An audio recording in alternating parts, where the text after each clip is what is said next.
మందు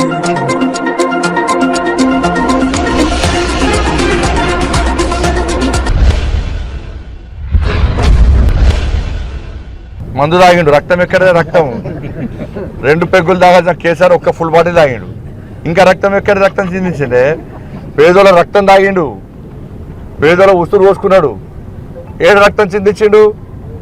రక్తం ఏం చిందించిన భారతీయ జనతా పార్టీ కార్యకర్త రక్తం చిందించాం. తెలంగాణ రాష్ట్రాన్ని కేసీఆర్ అనే మూర్ఖత్వ పాలన నుంచి కాపాడడానికి ఇలా భారతీయ జనతా పార్టీ కార్యకర్తలు రక్తం చిందించారు.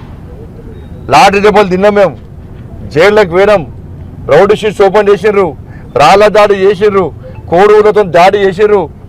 కేసీఆర్ కుటుంబం ఒక ప్రాంతానికి వస్తుంటే భారతీయ జనతా పార్టీ కార్యకర్తలు 2 రోజుల పాటు నిర్బంధించారు. ఇవాళ ఒక్కొక్కరు భారతీయ జనతా పార్టీ కార్యకర్తలు 20-30 కేసులు పెట్టారు. ఇవాళ ఏం రక్తం చిందించాడు కేసీఆర్? సిగ్గుండాలి అలాంటి వాళ్ళకు. మీరు రక్తం చిందిస్తే ఇంట్లో కూర్చోబెడతారు మిమ్మల్ని. ఇంకా అధికారం ఉన్న అహంకారం కేసీఆర్ కుటుంబంలో కూడా, కేసీఆర్ కొడుకులు కూడా ఏమవుతుంది? ఇంకా అధికారంలో లేరు. ఒక్కటి చెప్పదలుచుకున్నాను, నిజంగా భారతీయ జనతా పార్టీ ప్రభుత్వము ఏర్పడేది ఉంటే ఇప్పటికే కేసీఆర్ కొడుకును ఆయన మీద విచారణ చెప్పి లోపల నొక్కుతున్నాను, గ్యారెంటీ లోపల నొక్కుతున్నాను.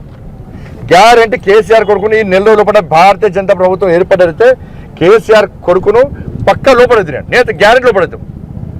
ఆయన వేసే అరాచకాలు, ఆయన పాల్పడ్డ అవినీతి ఇంత అంత కాదు, ప్రజలు పెట్టిన అరాచకాలు, భారతీయ జనతా పార్టీ కార్యకర్తలు పెట్టిన ఇబ్బందులను ఇప్పటికీ గుర్తొస్తాయి అవన్నీ కూడా. అబ్బబ్బబ్బబ్బా, ఏం అరాచకమైన భారతీయ జనతా పార్టీ కార్యకర్తలు ఎంత కొట్టిరానప్ప.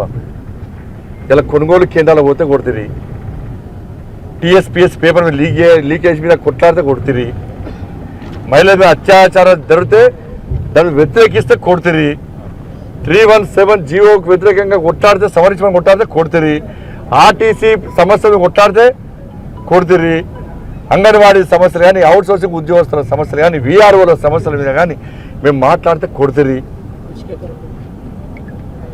ఏది మాట్లాడినా కొట్టిపిస్తుంది. అప్పుడు గుర్తురాలే, ఇప్పుడు గుర్తొస్తుందా మీకు ఇవన్నీ? ఏడు రక్తం ఒక్క విషయం చెప్పు. రక్తం చిందించడం అంటారు కదా, ఒక్క విషయం చెప్పు, ఒక్క కారణం. మీరు దోసుకోకుండా ఉన్నటువంటి ఏదో ఒక విషయం చెప్పు నాకు. రక్తం చిందించండి. ఏ రక్తం చిందించాడు? దేశం మొత్తం ఇజ్జతమైంది. నన్ను అడిగాను చాలామంది, నన్ను అడిగి ఢిల్లీ పోతే చాలామంది అరే ఎట్లా గెలిపించాక ముఖ్యమంత్రి తాగబోతాయనే వివరణ అంటే ఫామ్ ఉంటాడు, ప్రతిభ ఉంటాడు, బయటికి వెళ్ళాడట. ఈయన ముఖ్యమంత్రిగా ఎట్లా మీరు ఎన్నుకున్నారని చెప్పి ప్రజలు ప్రశ్నిస్తే సమాధానం చెప్పలేని పరిస్థితి రాదే. ఇట్లా తెలంగాణ ప్రజలు ఏడికి పోయినా కూడా, ఏ రాష్ట్రానికి పోయినా కూడా ఇదే ప్రశ్న, ఇది ఒకటే ప్రశ్న. అందుకే ప్రజలు కూర్చోబెట్టారు.